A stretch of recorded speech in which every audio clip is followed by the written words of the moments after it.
क्या है महाकुंभ? आप पाप मुक्त हो जाते हैं। तो ये भी सही। जिनमें कोई भी शुभ कार्य करने के लिए आपको मुहूर्त निकालना नहीं पड़ता है। जीवन में अध्यात्म कितना आवश्यक है? एक की ओर है जगत, एक की ओर है जगदीश। दोनों की ओर ज्यादा झुकाव नहीं करना है, आपको बैलेंस में ही रहना है। प्रार्थना कितनी महत्वपूर्ण? एक झील है जिसमें आप स्नान कर कर अपने मन को फिर से तैयार कर सकते हो। आपके अनुसार गीता क्या है? तो कोई एक भी गोपी घर को छोड़कर कहीं भागी नहीं है, वो भागी नहीं, वो जागी है। समय का सदुपयोग, टाइम मैनेजमेंट कितना महत्वपूर्ण? तो वो आपको सत्य की राह बताएगा, चलना आपको है। पैसा कितना महत्वपूर्ण? वो पुरुषार्थ से नहीं आता, प्रारंभ से आता है। आपके भाग्य में कुछ कुछ चीज पहले से ही लिखी हुई है। सफलता आपकी दृष्टि में क्या है? सफलता की एक ही चाबी है, वो है पीलोत भवा सिद्धया। दर्शकों बहुत बहुत नमस्कार, स्वागत है आपका हमारे चैनल में। दर्शकों, जैसे कि आप सभी जानते हैं, हम हर हफ्ते अलग अलग विशिष्ट अतिथियों को आपके बीच लेकर आते हैं अलग अलग माध्यम से। तो आज इसी बीच हमारे बीच उपस्थित है बहुत ही विशिष्ट अतिथि ऋषिवर जी। तो ऋषिवर जी, कार्यक्रम में आपका बहुत बहुत स्वागत। नमस्कार जी, आपका भी स्वागत और आपके दर्शकों को हमारा शुभाशीष।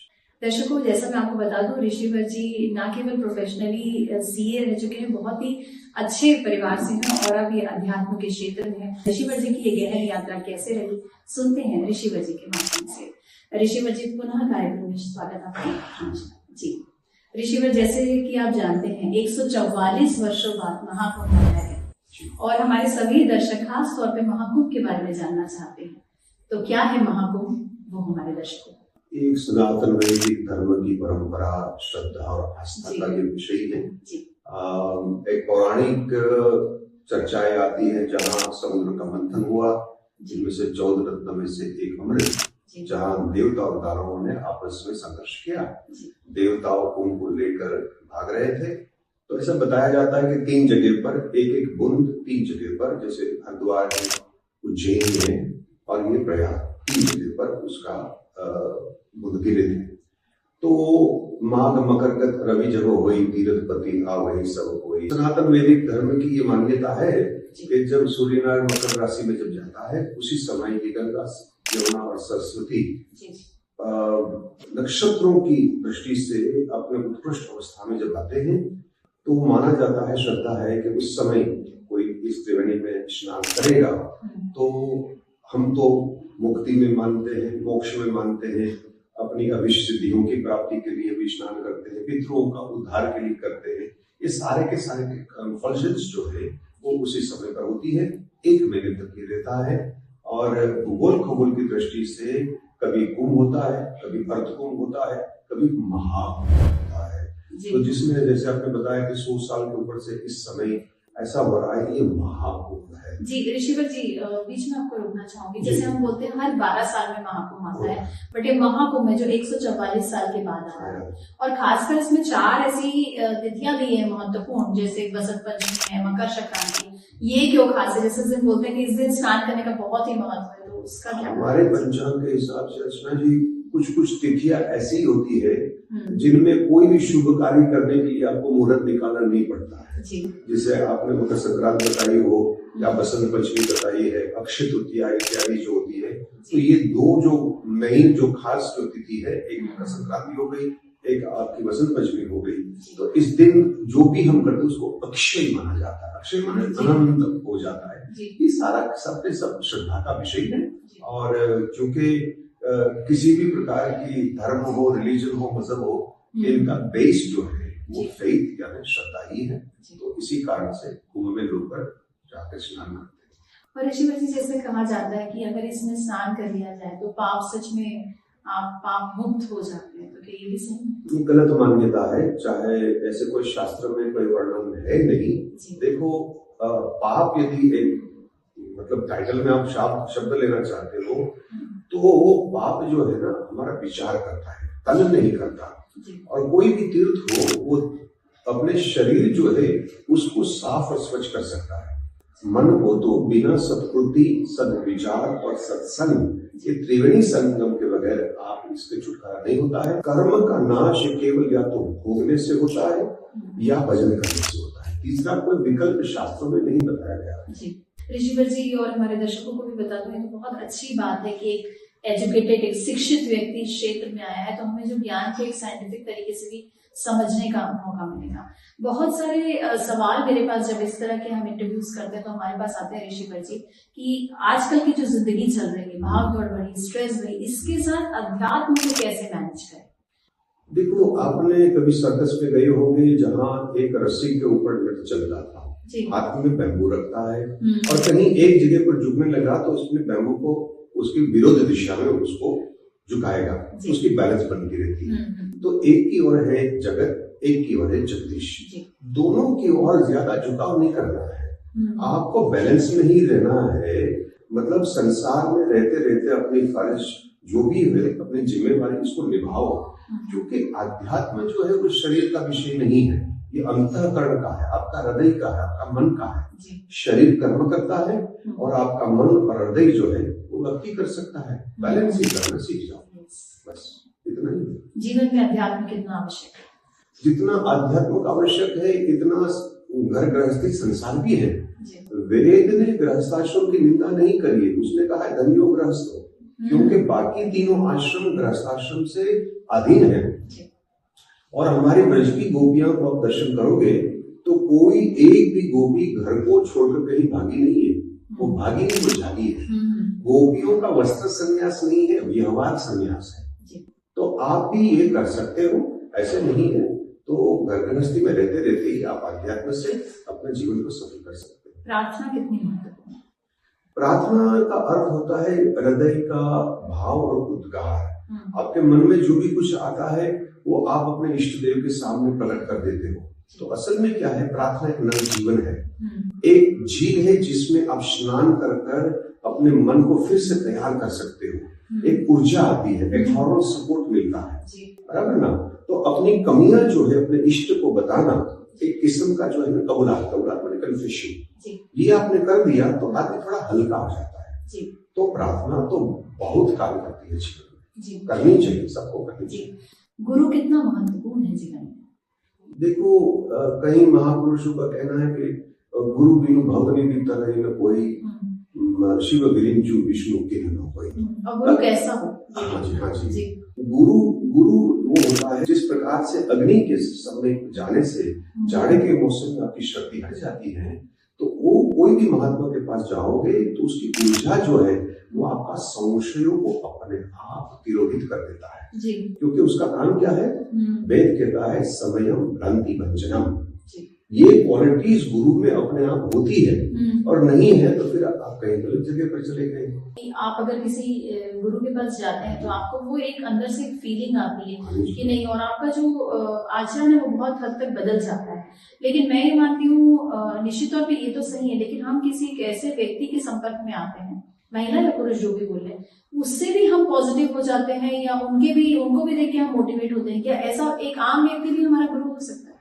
देखो, बात यह है ना कि आप किसी की चकाचौंध और पैकेजिंग को देखकर आप मोहित ना होइए। चाहे साधु संत हो, चाहे गुरुजन हो, आप चकाचौंध को देखकर अंधविश्वास यानी आंख में ना हो जाएगी। आंखें खुली रखें, आपको खुली रखकर ही सामान खरीदना है। जी ऋषिवर, आज का जैसे मैंने बताया, आज का जो युग चल रहा है, स्ट्रेस, आप एक कुछ भी काम करें स्ट्रेस है, स्ट्रेस कैसे मैनेज करें? देखो, पहले स्ट्रेस क्यों होता है ये सवाल पूछो ना। स्ट्रेस होता है कि जो घटना घटती है वो आपके विचार और या आपके विचार इच्छा से विरुद्ध है, इसीलिए आपको स्ट्रेस हुआ, बराबर। आपकी मनपसंद के हिसाब से नहीं हुआ तो आपने चिंता कर लिया। तो इसमें दो बात आती है, जो आपके कंट्रोल में है, जो आप कर सकते हैं, इसके बारे में सोचो। जो आपकी शक्ति के बाहर, आपके कंट्रोल के बाहर से, इसके बारे में आप सोच विचार करोगे तो स्ट्रेस ही तो ही होगा ना। तो मन में तो इतने विचार चलते हैं, हम विचलित हैं मन में विचारों की, मैं कहूंगी जैसे बहुत सारे विचार एक साथ आते हैं, कैसे रोकें तब? विचारों को जिस तरह से आप चाय बनाने के बाद चाय को छानते हो, पत्ती अलग हो गई और चाय नीचे आ गया, तो आपके विचार को भी आप प्यूरिफिकेशन इस प्रकार छानना चाहिए कि किस मेरे में विधायक विचार है, कहाँ नकारात्मक विचार है। नकारात्मक विचार उसको कहते हैं जो चीज आप नहीं चाहते हो फिर भी उसके बारे में आप सोचते हो, और ना चाहते हुए भी ख्याल आते हैं, वो आ जाता है। तो आपको क्या करना है, इसको छानना है। जी और इनके लिए भगवान ने गीता में कहा है अभ्यास रहेगी तो कौन जी बिना प्रैक्टिस तो आप नहीं कर पाओगे। जी प्रैक्टिस करना पड़ेगा विचार को भी रिफाइन करने का। जी। गीता के बारे में आपने 2 बार जिक्र किया, आपके अनुसार गीता क्या है? गीता जो है ना सर्वोपनिषदों का वो दोग्धा गोपालनंद अर्थो वत्स सुदेवोक्ता गीता अमृतम। गीता तमाम शास्त्रों का कंसाइज नॉलेज है। देखो हमारे वेद उपनिषद इतने विस्तार है कि एक जन्म में कोई पूरा नहीं अध्ययन कर सकता है। तो भगवान ने हमारे पर कृपा करी कि उसने सारा के सारा उन्होंने एक समरी वर्जन एक कंसाइज कर ये मतलब दूध नहीं दही नहीं छाछ नहीं सीधा मक्खन दे दिया। बराबर। अब मक्खन खा लीजिए ना, ये दूध दही छाछ में क्यों तो मैं तो कहूं कि यदि जीवात्मा अपने आत्मा का कल्याण और उद्धार चाहते हैं तो गीता को छोड़कर आपको सरल सुगम और श्रेष्ठ ग्रंथ कहीं नहीं मिलेगा। तो क्या हमारी सारी परेशानियों का हल गीता है? हल नहीं, जवाब है, जवाब मिलेगा। याद रखो कई लोग ये समझते हैं कि गीता से हमारा सब कुछ हो जाएगा। गीता जो है ना वो प्रेरक ग्रंथ नहीं है, वो प्रेरणा आपको नहीं देगा। भगवान प्रेरणा नहीं देता, वो कारण तत्व है, वो याद रखना। तो वो आपको सत्य की राह बताएगा, चलना आपको है। गीता मार्ग देगा। पैर किसी का सुंदर भले क्यों ना हो, आप चरण में झुक जाइए, चरण धो लीजिए। अभी जब चलना हो तब तो सिर्फ आपका ही पैर काम आएगा, दूसरे का पैर काम नहीं आता। तो गीता एक मार्गदर्शक है, एक पथ प्रदर्शक है, गाइड है। उसी के आधार पर आप चलोगे तो निश्चित आपका कल्याण है। बहुत अच्छी जानकारी दे रहे हैं। एक और सवाल, क्योंकि आप लंदन से हैं और पाश्चात्य देश पाश्चात्य संस्कृति को भी आप बेहतर तरीके से जानते हैं, हमारी भारतीय संस्कृति और पाश्चात्य संस्कृति में क्या फर्क है और कौन सा बेहतर है? देखो, एक जहां तक मेरे को समझ में आई, दोनों दुनिया मैंने देखी है। भारत में आप महान तब होते हो जब आपने कितना त्यागा है, इससे आप महान हो। ये त्याग भूमि है। जिन्होंने त्याग किया है वो पूछा गया, चाहे वो बुद्ध हो, चाहे महावीर हो, चाहे रामकृष्ण परमहंस हो, त्यागने से वो महान हुआ। और पाश्चात्य देश में कितने आपने संग्रह किया, आप समझे। फिर चाहे वो माइक्रोसॉफ्ट का बड़ा आदमी हो, चाहे बड़े बड़े फोर्ड जैसा आदमी हो गए, तो वहां कितना है इससे महान हो। यहाँ आप कितने पास कम है इतने महान से, बराबर। दूसरी बात यही है कि देखो पाश्चात्य देश जो है ना, किसी की भी संस्कृति हो, सब में कुछ न कुछ अच्छी चीज है, उसको ग्रहण क्यों नहीं करते। अब बुराई करने की वजह से देखो, हमारी भारतीय संस्कृति में ऐसी बहुत सारी चीज है जिसको हम नकारात्मक करते हैं। तो वहां भी जैसे शिष्टता है, जैसे मान सम्मान है, स्वच्छता है, भाषा की शुद्धि है, व्यवहार की शुद्धि, वो क्यों हम नहीं लेते हैं। आपने शराब ले लिया, आपने पिज्जा बर्गर ले लिया, आप उसकी फटी हुई जीन्स को ले ली, बराबर ना। इनकी बहुत सारी चीजें, डिसिप्लिन आपने क्यों नहीं अपनाई। हाँ, इंग्लिशमैन का व्याख्या आप जानते हो, an Englishman is a person who stands in a line if he is alone. इसको अंग्रेज कहा जाता है। ये क्यों नहीं आप सीखते हो, बराबर ना। तो हमारे शास्त्र तो कहते हैं भंवर की तरह शहद को ले लो, फूल को छोड़ दो। सब में अच्छाई देखो, सब में अच्छाई को देखो और वही अपनाओ। जीवन में आगे बढ़ने के लिए आपके अनुसार कौन सी ऐसी क्वालिटीज हैं जो एक मनुष्य में निश्चित तौर पे होनी चाहिए, उसके बिना सफलता संभव नहीं?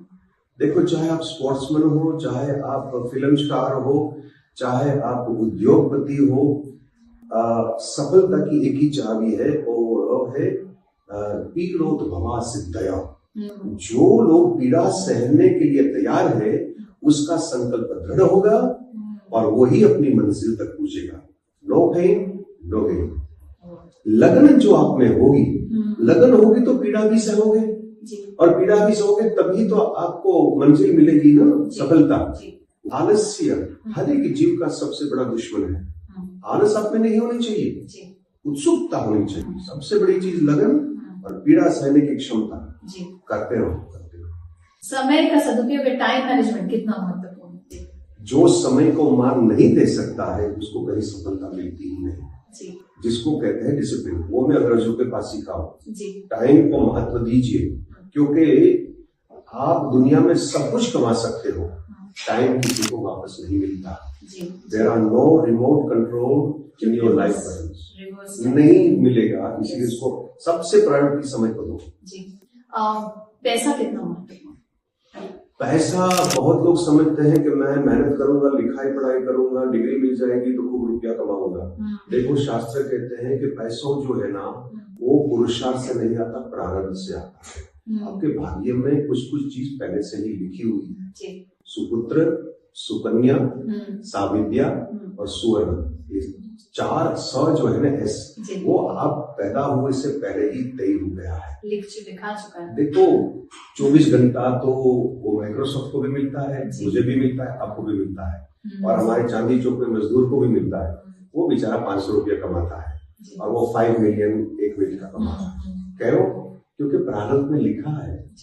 अकलमंद तो भारत में बहुत लोग हैं, कलाकार बहुत है, कुछ नहीं है। पैसा प्रारब्ध से आता है, पुरुषार्थ से नहीं। आपने जैसे प्रारब्ध भाग्य की बात की, तो कर्म कितना महत्वपूर्ण है? अगर भाग्य है तो फिर कर्म कैसे? क्योंकि भाग्य तो एक रिक्शे वाले का भी है। कर्म जो है वो मिट्टी है और भाग्य जो है वो घट है। बिना मिट्टी घट नहीं बन सकता, और घट को आपको रिसीव करना है तो वो कर्म से ही होगा। पहले कर्म आया फिर भाग में आया। तो क्या है कि आपको जितना भी हो सके मन लगाकर, दिल लगाकर आप कर्म में लगे रहो, तो भाग्य को भी आप बदल सकते हो। कर्म नहीं करोगे तो भाग्य में जितना लिखा वही आपको मिलेगा। मानते होंगे, या जैसे मैंने भी अपने जीवन में देखा, जब आप अच्छे कर्म करते होते हैं इतनी दिक्कतें आती है ऋषिवर, मतलब दिक्कतें तो एक हिस्सा हो जाती है, आप सोचते कुछ और है और इतनी अड़चने, फिर कैसे आगे बढ़े? देखो कर्म एक ऐसी चीज है, सब चाहते हैं कि मुझे तुरंत फल मिल जाए।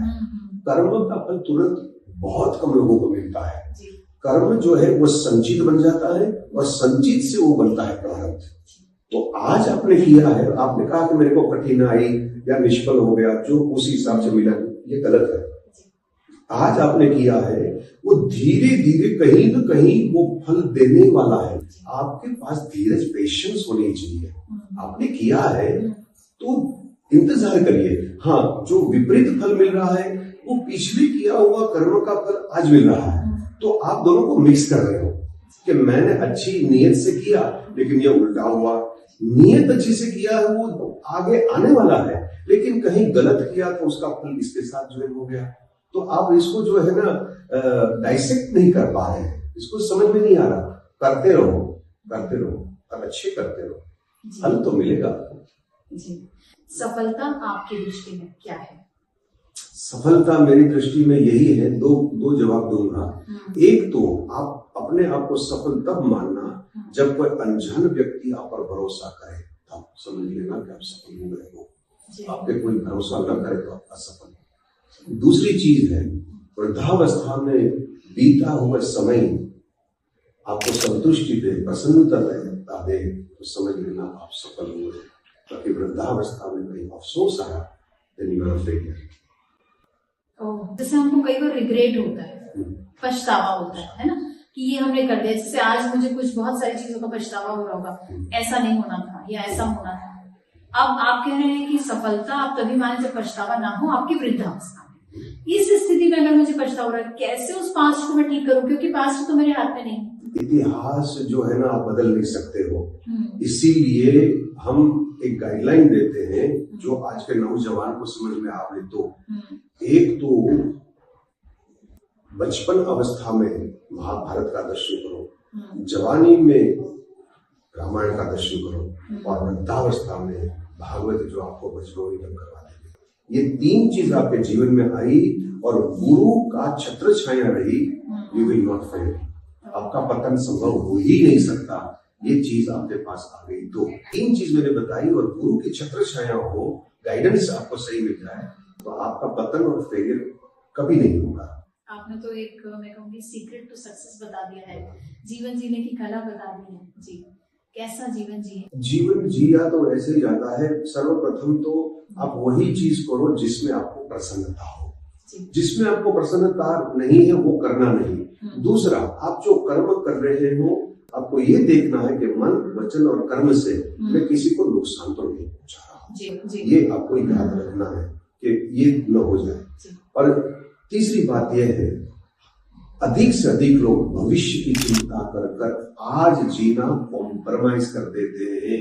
जेब में 100 रुपया है, नहीं 20 रुपया कम, क्योंकि 80 रुपया जो है ना मैं रिटायर जब हो, तुझे पता है भाई कि तू 100 साल का होने वाला है, सर्टिफिकेट है तुम्हारे। भविष्य की चिंता मत कर, वर्तमान में जी ले तू। आपका मन हुआ है कि रूह अफ़ज़ा मेरे को पीनी है, अरे पी ले भाई जी। जो आपको प्रसन्नता आई है वो कर लीजिए, कल का कोई ठिकाना नहीं है। बाकी याद रखना, मन वचन और कर्म से किसी के आपकी वजह से आंसू ना आए। जो अपने अंत में बात की ना कि जीवन आज ही है, जो जीवन को आपने संक्षिप्त बताया कि जीवन मतलब आज जी। ऋषिवर जी, चर्चा तो इतनी खूबसूरत है कि इसको विराम देने का हमारा तो मन नहीं और दर्शक भी इसे विराम नहीं देना चाहेंगे, लेकिन जाते जाते हमारे दर्शकों के लिए आपका एक संदेश जो आपके समस्त ज्ञान को हमारे दर्शकों तक पहुंचा सके जी। मैंने मेरी 35 साल की यात्रा में जो मैंने देखा है और अनुभूत किया है, जिस तरह से जिस दिशा में दुनिया और जगत जा रही है, इनके लिए थोड़ा सा इम्प्रूवमेंट के लिए हम ये कह सकते हैं कि परिवार जो है आपका, इसमें 2 सूत्र याद रखो कि हमेशा एक तो भोजन साथ में करना और भजन साथ में करना। जिसका अन्न साथ में, उसका मन साथ में रहेगा, नहीं तो तुम बिलक तुम्हारा परिवार टूट जाएगा। और दूसरा, भजन करने से क्या होता है, जिस तरह से हम लोग बर्तन को मांजते हैं, जूठे बर्तन में तो खाया नहीं जाता ना, तो हमारा 24 घंटे का कर्म से ये मन मिला हुआ है, उसको मांझने की ये प्रक्रिया है जी। ऋषिवर जी, सवालों की ये श्रृंखला तो कभी खत्म नहीं होगी, क्योंकि आप ज्ञान का सागर हैं और मैं उत्सुकता से भरी हुई हूँ सवालों की। तो बहुत सारे सवाल हैं, लेकिन जैसा मैंने बताया, समय की, आपके समय की एक सीमा है। तो मन को कैसे शांत रखें? तो प्रभु, मन को शांत करना तो असंभव है, क्योंकि उनका धर्म जो है वो चंचलता है। लेकिन आप शांत की जगह पर अनुकूल शब्द का प्रयोग किए। अनुकूल होता है मननात् त्रायति इति मंत्र। मंत्र में ताकत है कि आपका मन अपने हिसाब से चले। कई बार वो विरुद्ध चलता है। वाई? क्योंकि उसका नहीं, उनका 4 स्वरूप, इसलिए वो बोधक है, बाधक है, साधक है और घातक है। जब ये आपको समझ में आए तो आप इनको अनुकूल यानी अपने फेवर में कैसे इसके साथ करें। बाकी चंचलता उनका स्वरूप है। फेवर में कैसे करें? वही तो 4 चीज बताई ना कि ये जब समझ में आए तब आपकी फेवर में, आप कंट्रोल में हो जाओगे। फिर वो फेवर में होगा और आपके विरुद्ध काम नहीं करेगा, हेल्प करेगा, सक्सेस करेगा। और इनका मूल है कोई भी गुरु से दिया हुआ मंत्र का जाप करना, निरंतर जाप। एब्सोल्युटली जी, आपसे चर्चा बहुत अच्छी रही और बहुत अच्छा लगा आप हमारे पॉडकास्ट में आए और आपने इतनी अच्छी जानकारी हमारे दर्शकों को दी। उम्मीद करते हैं कि आपको बहुत पसंद आई होगी। तो ऋषिवर, आप हमसे यहाँ मिले और इतनी सारी बातें साझा की, इसका बहुत बहुत धन्यवाद। आपका भी धन्यवाद कि आप यहाँ आए। आपके दर्शकों को मेरा शुभ आशीर्वाद। जी, दर्शकों, देखा आपने हमारे साथ थे आज ऋषिवर जी, और उम्मीद करते हैं कि ये पॉडकास्ट आपको बेहद पसंद आएगा। जैसे कि आजकल की भाग दौड़ भरी जिंदगी में हम गुम हो चुके हैं। खुद को अगर ढूंढना है, खुद को अगर जानना है, तो अध्यात्म से खुद को जोड़ना ही होगा। तो ऋषिवर जी के माध्यम से जो इन्होंने राह बताई उस पे चलिए और अपने जीवन को अध्यात्म से परिपूर्ण कीजिए और गीता रूपी मक्खन अपने जीवन में जरूर शामिल कीजिए। ऐसे ही खूबसूरत पॉडकास्ट को आपके बीच लेकर उपस्थित होंगे। तो तब दीजिए हमें इजाजत। नमस्कार।